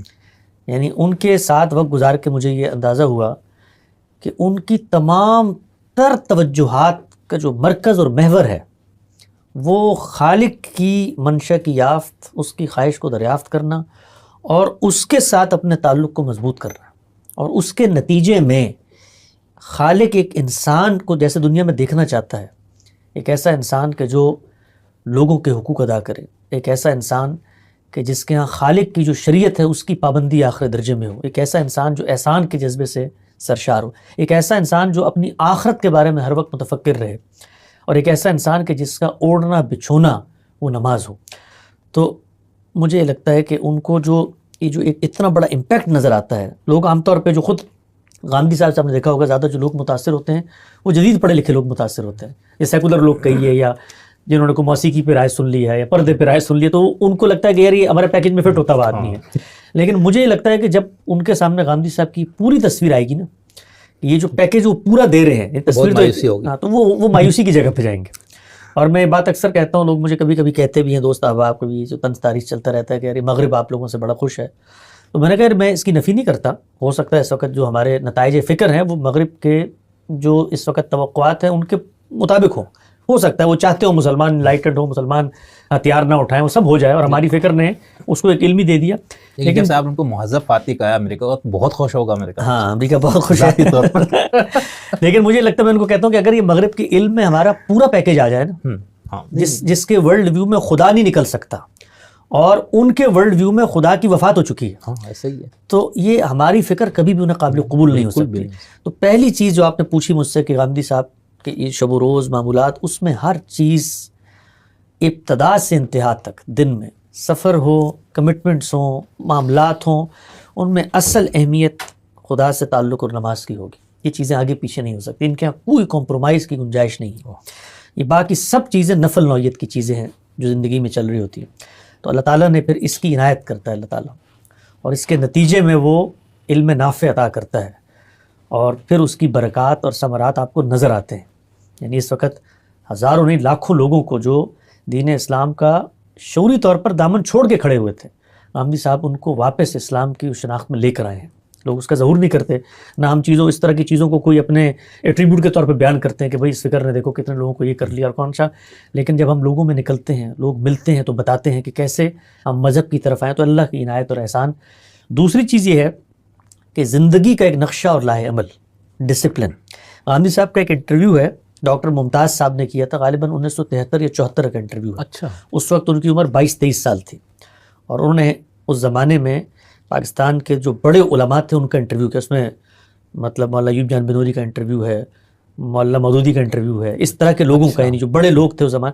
تو اس وقت انہوں نے غامدی صاحب کا انٹرویو کیا. غامدی صاحب اس وقت طالب علم تھے لاہور میں، چھوٹا سا ان کا حلقہ تھا وہاں، وہ کچھ تصوف کی کتابیں وغیرہ پڑھاتے تھے، متوازی دین اس وقت وہ پڑھاتے تھے. تو اس پر انہوں نے وہ انٹرویو کیا، تو اس میں انہوں نے اپنے زندگی کا ایک لاہ عمل بتایا ہے کہ میں نے یہ کام کرنے، یعنی 18-20 سال کی عمر میں ایک نقشہ بنایا کاموں کا. اس میں جو آخری کام تھا اس کا موقع 72 سال کی عمر میں آیا. جو حدیث کا جو کام ہے وہ اس وقت ان کے اس میں آیا. تو ایک ڈسپلن اور تدریج سے جب آپ قدم بقدم اور لمحہ بلمحہ محنت کرتے چلے جاتے ہیں تو پوری کی پوری عمارت تعمیر ہو جاتی ہے. تو اتنا بڑا کام انہوں نے کیا. ظاہری بات ہے وہ پبلک کے اندر بھی جاتے تھے، میڈیا پریزنس بھی تھی. اس طرح کے جو لوگ ہوتے ہیں کبھی بھی گہرا فکری کام نہیں کر سکتے اگر ان کی عوامی شہرت ہو جائے. تو ہر وقت ہٹو بچوں کا شور ہوتا ہے، کوئی یہاں آ رہا ہے، کوئی میڈیا کو ریکارڈنگ. لیکن ایک لاہ عمل بنایا، ایک دستور بنایا، اور اس پہ ڈسپلن کے ساتھ کاربند ہو گئے. تو دوسری چیز جو کسی شخص کے کام کو استحکام دیتی ہے وہ اس کی زندگی کی پلاننگ اور ڈسپلن ہے. تو ان کے اوقات مقرر، ہر چیز وقت مقرر پر ہوگی. یعنی لکھنے پڑھنے کا وقت ہے، مطالعے کا وقت ہے، تفریح کا وقت ہے، اپنی صحت کے معاملات کو دیکھنے کا وقت ہے، ریکارڈنگ کا وقت ہے. تو یہ جب سب چیزیں اپنے معمولات میں ڈھلتی ہیں تو اللہ نے انسان کو یہ جو زندگی کا لائف سپین دیا ہے، اگر آپ اس کا اچھا ڈسپلن کر لیں تو خالق کی کائنات واقف ہے ہم سے، اس نے ہمیں بنایا ہے. وہ یہ سمجھتا ہے کہ ایک آدمی اپنی زندگی میں بہت بڑے کام کر سکتا ہے. تو ان کے چونکہ 40-50 سال کا ایک معمول ہے، وہ تہجد کے وقت اٹھتے ہیں اور اس کے بعد نماز پڑھتے ہیں. نماز پڑھنے کے بعد جو ہے جو کچھ انہوں نے لکھنے پڑھنے کا کام کیا ہے وہ فجر کے وقت سے پہلے کیا. یہ جو کچھ آپ کو نظر آتا ہے، ان کی تفسیر ہے، باقی ساری کتابیں ہیں، اچھا، تو وہ اس وقت کرتے ہیں. اس وقت حضوری کا وقت بھی ہوتا ہے، اللہ تعالیٰ کے ساتھ بھی فرشتے بھی اس وقت رحمت کے نازل ہوتے ہیں. بالکل ایسے ہی ہے. اور پھر اس کے بعد خود انسان اتنا یکسور متوجہ ہوتا ہے کہ وہ پروڈکٹیوٹی کئی گنا بڑھ جاتی ہے. تو وہ اسی کی تعلیم دیتے ہیں ہمیں بھی کہ بھئی آپ لوگ اس وقت کو قیمتی بنائیں. تو وہاں اس وقت میں وہ لکھنے پڑھنے کا کام کرتے ہیں. تو ایک معمولات ہے، ایک ڈسپلن ہے زندگی میں جس نے یہاں تک ان کو پہنچایا ہے. اور تیسری چیز جو مجھے لگتا ہے جو ان کے کام کو ریلیونٹ رکھے ہوئے ہے آج تک، وہ ہے اپنے افکار و نظریات کا کرٹیکل جائزہ. یہ میں نے بہت کم لوگوں میں دیکھا. اصل میں انسان کا معاملہ یہ ہے کہ جب وہ کوئی چیز تخلیق کر دے نا تو دنیا سے پہلے خود وہ اس کے تاثر کا شکار ہو جاتا ہے. اس کو لگتا ہے کہ یہ تو جو میں نے محل تعمیر کیا ہے یہ تو بن ہی نہیں سکتا دوبارہ. آپ نے شعراء میں بہت دیکھا ہوگا یہ کہ جب کوئی غزل آ جائے تو پھر وہ ان کو وہی غزل سب کچھ لگتی ہے. تو یہ ہر کریٹیو آدمی کے اندر جو کوئی اس کی ندرت خیالی ہوتی ہے، جس کے ذریعے سے کوئی پروڈکٹ بنے، اس کے سحر سے نکالنا اس کو آسان نہیں ہوتا. ان کا جو تیسرا بڑا کمال ہے جس نے ان کو بڑا آدمی بنایا، میں کہتا ہوں، وہ ہے کرٹیکل جائزہ لینا. اور اس کے لیے ناقدین بھی بہت خدمت کرتے ہیں. غامدی صاحب کے دن کا یعنی کوئی کام وہ کریں یا نہ کریں, بیماری ہو یا صحت مندی ہو, وہ ناقدین کی تحریریں پڑھتے ہیں, ناقدین کی گفتگویں سنتے ہیں.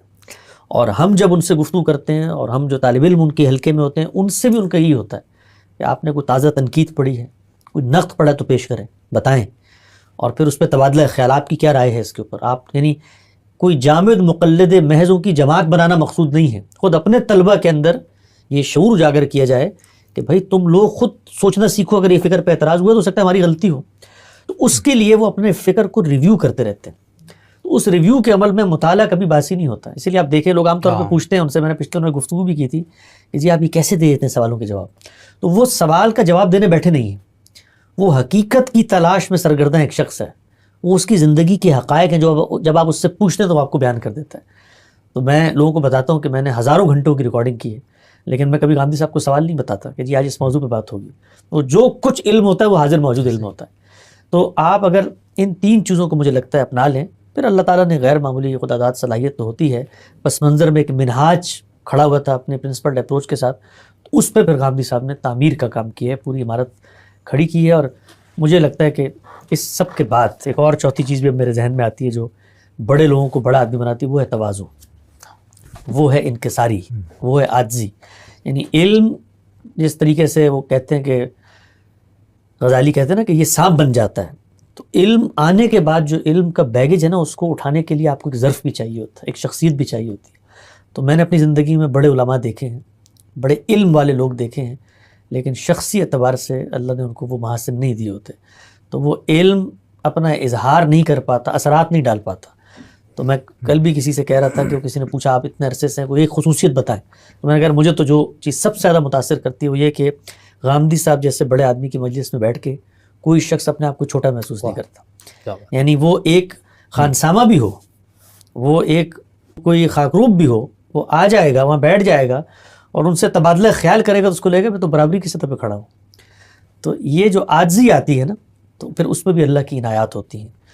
تو یہ سب چیزیں ہیں جس کی وجہ سے اللہ تعالیٰ نے ان کی فکر میں برکت بھی دی ہے, ان کے کام کو بھی اللہ تعالیٰ آگے بڑھا رہے ہیں. صحیح, بہت اچھا یار. اب یہ کچھ ایسی چیزیں ہم چاہ رہے تھے کہ ایسے کسی شخص سے بات ہو جو غامدی صاحب کو بہت قریب سے جانتا ہو, تو آپ نے بہت اچھی سی یعنی ان کے اس نجی زندگی اور تحریر اور مطالعہ اور ان چیزوں سے متعلق کچھ چیزیں بتائیں. آپ کو کوئی ایسا واقعہ یاد ہے جس میں آپ کو لگے کہ جیسے غامدی صاحب کسی آیت کے فہم وغیرہ میں ان کو الجھن ہو رہی ہو, پھر ایک دم اس کا کوئی جی بہت سارے یعنی بہت سارے ایسے واقعات ہیں, اس لیے کہ جس ہمارے ساتھ گفتگو غامدی صاحب نے کہا کہ وہ جب میں وہ الہام اور کشف کی بات ہو گیا تھا, میں بھی اس طرح کے روحانی تجربات اس سے گزرتا ہوں کہ ایک دم روشنی سی ہو جاتی کسی آیت کی. تو آپ نے کوئی ایسا مشاہدہ کیا؟ یہ جو میں نے پہلی بات عرض کی تھی نا کہ ان کی جو اصل کمٹمنٹ ہے وہ اپنے خدا سے ہے, اور خدا کی بات کو جب وہ سمجھنے کے سفر کا آغاز کرتے ہیں تو وہ اس کی تائید اور نصرت کے بغیر نہیں ہو سکتا. تو چیزیں تو طے ہیں, خود خدا کے مقرر کردہ قوانین ہیں, نوامیس ہیں, جن کی روشنی میں آپ نے جائزہ لینا ہے. زبان ہے, تواتر سے آتی ہے, خود غامدی صاحب بیان کرتے ہیں, لفظ ہے, اس کا عرف استعمال دیکھیں گے, صاحب کلام, جملے کی تعلیف, یہ سب کچھ ہوگا. لیکن یہ سب کچھ ہونے کے باوجود انسان تو انسان ہے, قلت فہم بھی, قلت تدبر بھی, اور خدا کی کتاب کے اندر جو عجائبات کی دنیا چھپی ہوئی ہے وہ یہ تو نہیں ہے کہ یک لمحہ آپ کے سامنے آشکار ہو جائے. تو کافی ساری چیزیں میں نے دیکھی ہیں زندگی میں, چونکہ ہمارے ہاں اپنے بزرگوں کی عظمت علمی کو دنیا تک پہنچانے کی ایک پوری رسم اور روایت مذہبی علماء میں بن چکی ہے, اس لیے بڑا خوف پیدا ہوتا ہے کوئی اس طرح کے قصے اور واقعات سناتے ہوئے. لیکن میں نے یہ دیکھا ہے, ہم تو اپنی ایک دلچسپی ہے اس کے, میں نے یہ دیکھا ہے, میں نے یہ محسوس کیا ہے, اور ایک چیز آ بھی رہی ہے چونکہ ابھی آپ نے پوچھی ہے تو میرے ذہن میں آتی بھی ہے. جس وقت وہ قرآن مجید کی تفسیر لکھ رہے تھے اس وقت غامدی صاحب بہت زیادہ سرگردہ ہوتے تھے. یعنی ایک بڑی جاں گسل محنت ہے اور بڑی چٹائی توڑ ریاضت ہے جس سے وہ گزرے, اور ایک اس میں چربی گھلانی پڑتی ہے, یعنی اس میں آپ کو جینا پڑتا ہے, اور ایک مستقل جس کو آپ کہتے ہیں نا کہ تفکر کی دنیا ہے, ڈیرے ڈالے ہوئے ہیں آپ نے. بلکہ اس زمانے میں ہم جاتے بھی تھے, بات بھی کرتے تھے, تو لگتا تھا کہ ہم سب کسی اور دنیا میں ہیں, کہیں ہم باہر نکلے ہیں, گاڑی کہیں کھڑی کی ہے, وہ اندر گئے ہیں, واپس آ کے کسی اور گاڑی میں بیٹھ گئے, نہیں پتہ ہی نہیں ہے کہ دنیا, یعنی وہ سوچتے ہیں اپنی اپنی دنیا. تو ایک وقت مجھے یاد ہے کہ میں ان کی اسٹڈی تھی, خاص جگہ ہے بیٹھ کے جہاں لکھتے ہیں, تو ایک دن میں وہاں داخل ہوا, روز لکھتے تھے, تفسیر ہمیں دیتے تھے, اس کو ہم لے کے بھیجتے تھے پاکستان, وہ کمپوز ہوتی تھی. تو میں 2-3 دن سے منتظر تھا, روز جاتا تھا, یہ ملیشیا کی بات ہے, میں کہتا تھا کہ یہ مجھے آج دیں گے یہ, لیکن وہ کچھ مل ہی نہیں رہا. تو اندازہ ہوا کہ کوئی بڑا مشکل مقام ہے, کوئی چیز پھنسی ہوئی ہے. تو ایک دن میں ویسے ہی دروازہ میں نے کھولا تو خلاف توقع غامدی صاحب اس وقت مصلی پہ بیٹھے ہوئے تھے, اور میں نے پہلی دفعہ دیکھا ان کو, سچی بات ہے میں نے اتنے جو بڑا شخص ہوتا ہے اس کو اس کیفیت میں نہیں دیکھا پہلے کبھی. تو وہ بالکل یعنی ہزاروں قطار رو رہے تھے, اور بال جو ہے وہ بکھرے ہوئے تھے. تو مجھے بھی بڑا صدمہ ہوا, شوق ہو بھئی کیا ہو گیا ان کو. تو خیر میں نے ان کو اٹھایا, گلے سے لگے ہم, تو میں نے کہا ہم سب کیا ہو گیا. تو انہوں نے کہا کہ ہاں بھئی حسن میاں یہ آیت نہیں کھل رہی, یعنی یہ جو آیت ہے یہ کھل نہیں رہی, یعنی سمجھ میں نہیں آ رہی. تو میں نے فوراً سے مطلب ہمارے جو کہ تصور بنا ہوا تھا, تو میں نے کہا ہم صاحب یہ تو آیت تو آپ فرماتے ہیں تو لفظ ہوتا ہے, تو معنی ہوتا ہے, تو اسے کلام ہوتا ہے, تو جملے کی تعریف ہوتی ہے, تو یہ تو صوفیانہ طریقہ نہیں ہوگا, یہ تو مطلب یہ کیسے کھلے گی, یہ تو الہام نہیں ہو سکتا. تو انہوں نے ایک جملہ کہا نہیں میں نے مزدوری پوری کی ہے, ان سب مرحلوں سے میں نے مزدوری پوری کر کے آیا ہوں میں, لیکن وہ اجرت نہیں, ہاں یعنی ابھی تک وہ وصول نہیں ہوئی. وصول بالکل. تو خیر یہ کیفیت دیکھی ہم نے ان کی, اور دعا بھی کی اللہ سے, اور پھر ان کا رات کو مجھے فون آیا کہ اللہ تعالیٰ نے وہ چیز کھول دی ہے. تو وہ البیان کے اندر ہے بھی وہ مقام, کبھی انشاءاللہ اس کو موقع ملا تو میں لوگوں کو بتاؤں گا. ہاں یہ بہت اہم ہے. تو سورہ احزاب کے اندر وہ ہے. تو اس کو یعنی وہ اس میں اصل چیز کیا تھی, اس میں اصل چیز یہ تھی کہ ایک بندہ اپنے رب کے ساتھ جڑا ہوا ہے, یعنی نہ اس کے پیش نظر فرقہ بنانا ہے, نہ کوئی مسلک کی ترویج ہے, نہ کوئی مولانا فرائی کی عظمت علمی دنیا میں لوگوں کے سامنے شامل کرنی ہے, نہ کوئی اپنی تفسیر کا لوہا منوانا ہے. ایک چیز ہے بھائی, یہ آیت تو مجھے سمجھ میں آنی چاہیے, اور جب مجھے سمجھ میں نہیں آ رہی تو اب میں نے خالق سے تعلق پیدا کرنا ہے, خالق کی سامنے منادی کرنی ہے, التجا کرنی ہے کہ اللہ تعالیٰ کو میری مدد کرے. تو پھر اللہ تعالیٰ کی مدد آتی ہے اس طرح کے لوگوں کو. اور یہ جو کچھ آپ کو نظر آتا ہے, غامدی صاحب نے جو اعتماد دیا ہے ایک مذہبی آدمی کو آج کے زمانے میں, کہ وہ پورے اعتماد اور پورے شعور کے ساتھ ان فتنوں کے زمانے میں جہاں یہ الحاد کا بھی غلغلہ ہے اور یہ تاریخیت کا بھی ایک پورا کا پورا فتنہ ہے, اس کے سامنے آپ مذہب کو پیش کر رہے ہیں. یہ اعتماد دینا یہ کوئی معمولی کام نہیں ہے, اور اس اعتماد کے لیے جہاں جان گسل محنت ہے وہاں اللہ تعالیٰ کی ایک غیر معمولی حمایت ہے جو مجھے اس مکتبہ فکر کے ساتھ نظر آتی ہے. اور اللہ تعالیٰ کا یہ طریقہ یہ نہیں ہے کہ ان کے ساتھ صرف ہے, ہر دور کے اندر کوئی نہ کوئی سچی آوازیں اٹھتی ہیں تو اللہ ان کو نشانی بناتا ہے. تو میرا یہ ماننا ہے کہ چونکہ قرب قیامت کی جو علامات ہیں وہ پوری ہو چکی ہیں جو حدیثوں میں آتی ہیں, اور قیامت سے پہلے اللہ کے دین کی حجت قائم ہونا اس کو دوبارہ سے زندہ کیا ہے بعض لوگوں نے, اور شاید اب دنیا کے خاتمے کے وقت خدا کا وہ دین پھر اسی طرح سے روشن ہو کے عالمی سطح پر متعارف ہو اور لوگوں کے پاس کہنے کو کچھ نہ رہے. تو مجھے لگتا ہے کہ یہ خاص دور ہے, خاص مرحلہ ہے جس پر مولانا فرائی جیسی شخصیت پیدا ہوئی ہیں, اور اس میں شبہ نہیں وہ آیات من آیات اللہ تھی, ایک نشانی تھی جنہوں نے اللہ کی کتاب کی عظمت کو زندہ کیا ہے دوبارہ, لوگوں کو بتایا ہے کہ جتنی بڑی بڑی تمہاری الجھنیں ہیں کیوریوسٹی سے آؤ اس کی طرف. اور پھر اس نظام فکر پہ مولانا اصلاحی نے تفسیر لکھی اور اس کو پھر پورے دین کی ایک شکل میں مجسم کر کے غامدی صاحب نے پیش کیا ہے. یہ اللہ کے دین کی حجت اس دنیا پر انشاءاللہ قائم کرنے کا باعث. بہت اچھا. اس سے میں آخر ایک سوال آپ سے پوچھنا چاہوں گا کہ اس طرح کے جو بڑی شخصیات ہیں ان کا ایک مسئلہ یہ بھی ہوتا ہے کہ کہیں نہ کہیں ان کا بحیثیت باپ بچے ان کے محروم ہو جاتے ہیں, بحیثیت کیا کہنا چاہیے مختلف حیثیتوں میں ہم ان کو دیکھیں نا, تو آپ اس حوالے سے کیسے دیکھتے ہیں کہ غامدی صاحب بحیثیت باپ کیسے انہوں نے اپنے بچوں کو ٹائم دیا, ان کی تربیت, اس حوالے سے کوئی پھر سسر ہونے کے ناطے آپ کا ان کے ساتھ کیا وہ ہے, یعنی اس کے حقوق یا اس کے حوالے سے جو چیزیں, تو وہ سب کو انصاف کیسے کرتے ہیں؟ جی میں نے اس رات سے عرض کی تھا, غامدی صاحب کی کوئی بھی چیز مجرد نہیں ہوتی. ان کے لیے یہ جو اخلاقیات اور ادائے حقوق ہیں یہ دین کی بنیادی مطالبات میں شامل ہیں. تو جس طریقے سے نماز کی پابندی ہے اسی طریقے سے ان جو ادائے حقوق کا معاملہ ہے اس میں وہ پوری طرح سرگردہ نظر آتے ہیں. اس میں کچھ چیزیں ہوتی ہیں جو آدمی کی شخصیت سے مطابقت نہیں رکھتی, مثلا بچوں کے ساتھ کھیلنا یا بچوں کو اپنے اوقات کی رعایت سے وہ زائد وقت دینا, جو مثال کے طور پر میرے آپ کے پاس میسر ہوگا, لیکن ایک بڑا محقق جو دن کے 14-15 گھنٹے تحریر و تصنیف میں گزارتا ہے, تو کچھ چیزوں کے بارے میں خاص وقت ایک خاص زمانے میں جس وقت یہ فکر تشکیل کے مراحل میں تھی, ان کے بچے وغیرہ یہ بتاتے بھی ہیں. خود میری اہلیہ کے ساتھ چونکہ ان کی بہت قربت ہے، ایک ہی بیٹی ہیں، تو یہ چیزیں تو آتی ہیں سامنے کہ کبھی کبھی کوئی شکوہ شکایت پیدا ہو گیا کہ بھئی یہ تعلیم ہو رہی ہے. چونکہ انہوں نے جو معمولات بنائے ہوئے تھے ان معمولات میں اگر کوئی بچوں کی ضرورت بھی پیدا ہو جائے تو وہ اس وقت چونکہ اس معمول میں نہیں آ رہی ہے تو اس کو کوئی اور پھر پورا کرے گا. صحیح. یعنی مجھے ایک واقعہ یہاں پہ یاد آ رہا ہے، اور وہ یہ تھا کہ ان کے کسی بچے کے اوپر کوئی چیز گر گئی اور وہ جل گیا، اور کلاس میں آ کے کسی نے ان کو بتایا. تو چونکہ وہ پڑھانے کا ٹائم تھا تو انہوں نے ایک طالب علم کو کہا کہ بھئی تم چلے جاؤ جا کے اس کا علاج ولاج کرا کے آ جاؤ. لیکن وہ جو کمٹمنٹ تھی اس کو، کیونکہ طالب علم ان سے اس وقت وہ چیز پوری کرنے آئے ہوئے، تو اونچ نیچ تو ہر انسان سے ہو جاتی ہے، لیکن وہ بہت بھرپور اور کوالٹی ٹائم دیتے ہیں. میں نے دیکھا اپنے بچوں کو، بچپن کے جو قصے میں نے سنے ہیں وہ یہ کہ لے کے جانا ان کو لاہور سیر کروانا اور عجائب گھروں میں لے کے جانا اور کتابوں کا تعارف کروانا، تو بہت کوالٹی ٹائم جو ہے وہ انہوں نے بچوں کو دیا. اور آپ نے بطور سسر کے پوچھا، ظاہری بات ہے ہمارا ان کے ساتھ جو تعلق ہے وہ تو ایک مربی، ایک مشفق، ایک مختوم، ایک استاد کا ہے. اس زاویے سے تو ہم نے کبھی ان کو دیکھا ہی نہیں کہ یہ کوئی وہ.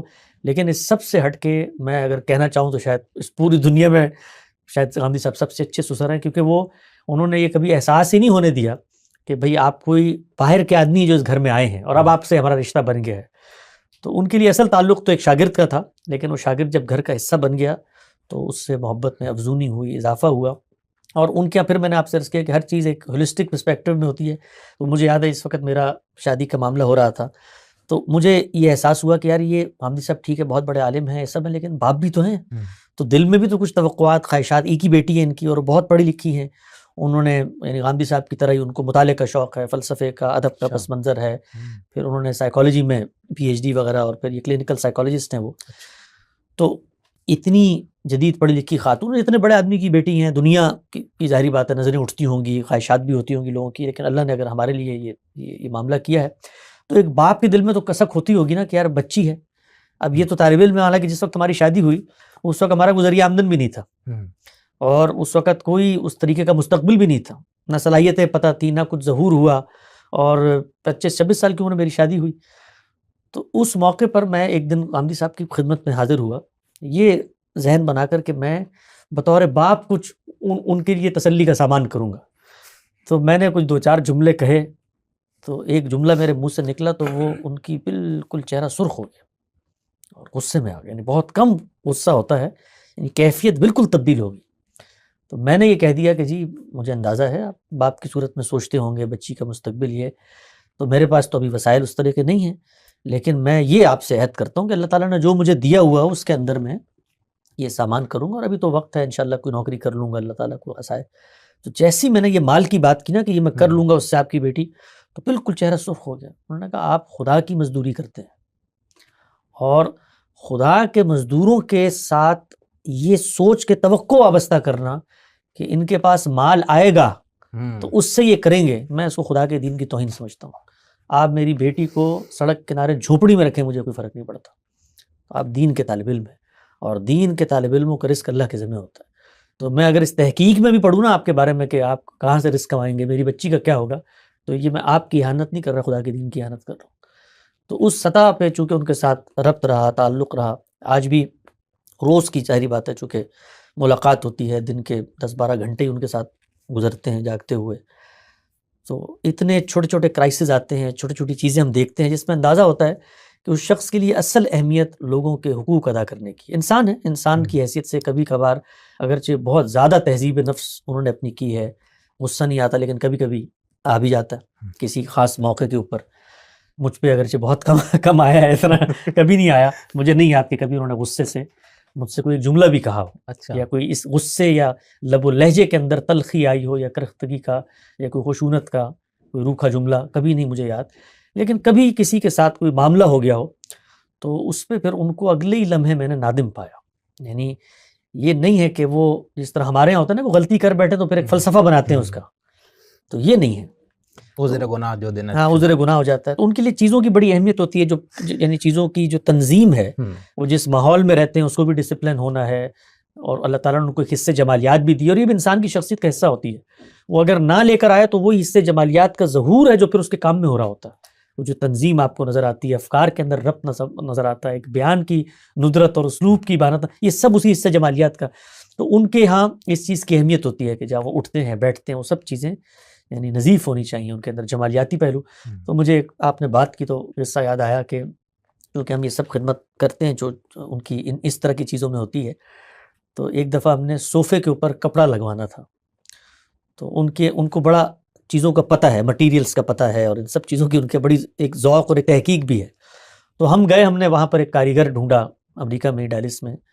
تو وہ چینی کاریگر تھا, اور آمدی صاحب نے اس کو بڑی ہی تفصیل سے سمجھایا, جس طرح وہ دین سمجھاتے ہیں ایسے سمجھایا کہ یہ صوفوں کی گدیاں کیسے بنانی ہیں, اور یہ ٹفٹنگ والی ہوں گی, اور ہم نے کلر وغیرہ بھی سلیکٹ کیا اور یہ سب. تو بڑے اہتمام سے وہ ہم سمجھا کے آئے, اور پھر ہم انتظار کرتے رہے. ظاہری بات ہے اس نے ٹائم لیا. اب جب وہ سی کے لایا تو وہ اس سے بالکل مختلف تھی جو تصویر ہم نے اس کو بتائی تھی. تو اب ہم منتظر تھے, ظاہری بات ہے گھر پہ مہمان آتے ہیں, وہ صوفے پہ گدیاں اٹھی ہوئی تھی, اتنے دنوں تک اس پہ نہیں تھی. تو اب جیسی وہ آیا تو غامدی صاحب کو بڑا شدید غصہ آیا کہ یار مطلب یہ اتنا حجت کر کے سمجھانے کے جو بعد یہ کہنے کے باوجود اگر اس نے, تو انہوں نے وہ انگریزی کم کمیونیٹ کرتے, تو مجھے انہوں نے کہا کہ آپ ذرا ان سے کچھ سوالات کیجیے. اس طرح وہ دین کے بارے میں سوالات کہتے ہیں, میرے کچھ طالبانہ سوالات. تو انہوں نے کہا ان سے ذرا کچھ پوچھیں آپ کہ یہ کیسے بنایا انہوں نے, جب ہم نے ان کو کچھ اور بنا کے دیا تھا اور لکھ کے دیا. تو وہ بھی سامنے جو تھا وہ ایک بابا جی تھے چینی, تو وہ بھی صاحب طرز ادیب تھے. ان سے جب میں نے گفتگو شروع کی تو انہوں نے کہا کہ جو مجھے سمجھ میں آیا میں نے وہ بنایا, اور یہ ٹھیک ہے جو میں بنا کے لایا ہوں, یعنی کوئی ادھر معذرت نہیں تھی. تو غامدی صاحب نے ان سے تو بات نہیں کی, مجھ سے کہا کہ ان کو کہیے کہ بہت شکریہ آپ کا, بس یہ ایک جملہ, یعنی تشریف لے جائیں اب آپ, ہو گیا جو کام ہونا تھا وہ ہو گیا, اور ادائیگی کر دیں ان کو. تو ذرا تلخی کے انداز میں مجھے کہا. تو میں نے وہ آگے کمیونیکیٹ نہیں کیا, میں نے بابا جی کو کہا, میں نے کہا تھینک یو ویری مچ, آئیے جی وہ کام ہو گیا, بس یہ ٹھیک ہے. اب میں جب ان کو باہر رخصت کر کے آ گیا تو اب میں نے دیکھا جی غامدی صاحب تو اجڑے بیٹھے ہوئے ہیں, کیا ہو گیا؟ کہنے لگے وہ تو زیادتی ہو گئی اس کے ساتھ. تو میں نے کہا نہیں کچھ نہیں, وہ جی زیادتی ہو تو آپ نے مجھے کہا نا, میں نے تو اس تک کہنے لگے اس نے میرے چہرے کے تاثرات تو دیکھ لیے ہوں گے نا, تو اب آپ اس کو ڈھونڈیں یا اس کا رابطہ کریں اس سے. تو میں نے کہا جی وہ تو چلا گیا, میں کہاں سے رابطہ کروں, میرے پاس تو وہ نمبر نہیں تھا اس کا, یا اس وقت میسر نہیں تھا. تو وہ اضطراب نہیں جا رہا تھا, اور مجھے پتا تھا اس طرح کے جو لوگ ہوتے ہیں ان کا اضطراب نہیں جاتا. تو پھر میں گاڑی میں گیا باقاعدہ اس کی دکان پہ, اور وہاں پہ میں نے فون کر کے غامدی صاحب کو کہا کہ جی میں نے معافی مانگ لی ہے اس سے. تو اب وہ کہتا ہے اس کو تو پتہ بھی نہیں تھا, میں نے اس کو کہا سوری وہ انہوں نے آپ سے اس طرح بات کی ہے. تو اس نے کہا آئی ڈونٹ نو, مطلب اس کو کوئی ادراک ہی نہیں تھا اس کا. لیکن اپنی طرف سے اس کو میں نے جا کر کہا کہ وہ آپ سے معافی مانگ رہے ہیں, اور غامدی صاحب نے مجھے کہا تھا کہ جب آپ اس کو کہیں معافی مانگ لیں تو مجھے فون کیجیے گا کہ یہ میں نے غلطی کر دی ہے. تو یہ جو چیزیں ہوتی ہیں نا, یہ آپ کو لوگوں کو بظاہر لگ رہا ہوگا صوفیانہ سی چیزیں ہیں, لیکن میں آپ کو حقیقت میں بتاتا ہوں. یہ یعنی علم تو لوگوں کو متاثر کرتا ہے, علم کے تو شاہکار ہیں اس وقت دنیا میں, لیکن ہمیں جن چیزوں نے متاثر کیا, ہم ان کے گھر میں رہتے ہیں, اور یہ لوگ جب اس طرح کی باتیں کرتے ہیں فلاں کارپوریشن سے اور یہ فلاں امریکہ سے مدد, اور یہ مطلب میں دل میں سوچتا ہوں, میں کہتا ہوں تم لوگوں کو اس آدمی کا پتہ ہی نہیں ہے. یعنی امریکہ کیا پوری دنیا جو ہے وہ اس شخص کی جھولی میں لا کر ہیرے اور جواہرات رکھ دیں, اور دنیا کی حکومت بھی اس کے سپرد کرنے پہ آمادہ ہو جائیں, تو وہ تو ایک لفظ کا معنی بیان کرنے سے نہیں ہٹے گا, جانتے نہیں لوگ. اور اس کی جو دیانت ہے, اس کے اندر جو صداقت ہے, اس کے اندر جو رجوع اور انابت ہے, ان جذبوں کو تم جانتے ہی نہیں ہو. تو پھر اسی لیے ہم ہنستے ہیں, ہم کہتے ہیں بھائی یہ جوہرا کے لطائف ہیں, ان کو کیا کیا جا سکتا ہے. تو اس طرح کی چھوٹی چیزیں انسان کو بڑا آدمی بناتی ہیں, مجھے یہ لگتا ہے. بالکل نہیں, غامدی صاحب کی تو ماشاءاللہ زندگی کھلی کتاب کی طرح, اور میڈیا کے دور میں وہ سامنے آئے ہیں اور موجود ہے. اس دن بھی میں کسی شخص کو بتا رہا تھا یہ کوئی بات, میں نے کہا تھا غامدی صاحب آپ اپنے ادھر چھوٹے موٹے مذہبی جو مبلغین یا مطلب جو اس طرح ادارے چلاتے ہیں ان کو دیکھ لے. ان کا غامدی صاحب کو دیکھ, ان کا کوئی اس قسم کا جو اس طرح کے الزامات, تو چلو وہ بھی لگانے والے میرے خیال سے ایک دو ہی لوگ ہیں, باقی لوگوں نے غامدی صاحب کی دیانت پہ اور ان کے باقی اس طرح کی کسی چیز پہ نہیں. اور جہاں تک وہ اپنے علمی غور و فکر کے بعد جس نتیجے پہ پہنچتے اس کے بیان میں تو ہمیں نظر آتا ہے, جب یہاں پر طالبان کا بہت زیادہ دہشت گردانہ وہ سارے کارروائیں, تو غامدی صاحب نے اس وقت بھی کہیں کمپرومائز نہیں کیا. جی ایسے بالکل. اور کوئی یعنی ہمیں بطور طالب علم, یعنی آپ تو چلو لوگ کہیں گے بھائی یہ تو داماد ہے, یہ تو ان کے ساتھ ہی فلاں, لیکن عام لوگ بھی یعنی ہم جیسے لوگ جو ان کو دیکھتے سنتے پڑھتے کہیں نہیں نظر آتے, یعنی ان کا اخلاق کردار. اور میں اب جب میرے ساتھ ہوا نا, مجھے تو بالکل یقین نہیں ہے, ہم تو یہ سمجھے اتنے بڑے عالمی شہرت یافتہ سب کچھ, یعنی یہ تو پتہ تھا اخلاقی تو بہت تحمل مزاج ہے سب کچھ, لیکن یہ نہیں تھا کہ ایک طالب علم کو اتنی اہمیت بھی دیتے. میرے کو تو خوش شرمندگی, اور جو ٹائم انہوں نے سارا کچھ دیا, تو خیر تو یہ بہت نایاب ہوتا ہے. بس اللہ تعالیٰ سب کو جو اس لائن کے لوگ ہیں ان سب کو اسی طرح صاحب کردار اور وہ بنائے, صرف گفتار کے غازی نہ ہو. بہت اچھا حسن نیاز صاحب سے میرے خیال سے پہلی بار ہم نے ایسی کوئی چیزیں آپ سے نکلوائی یا آپ سے گفتگو میں یہ چیزیں سامنے آئی جو غامدی صاحب کی اپنی زندگی کے حوالے سے.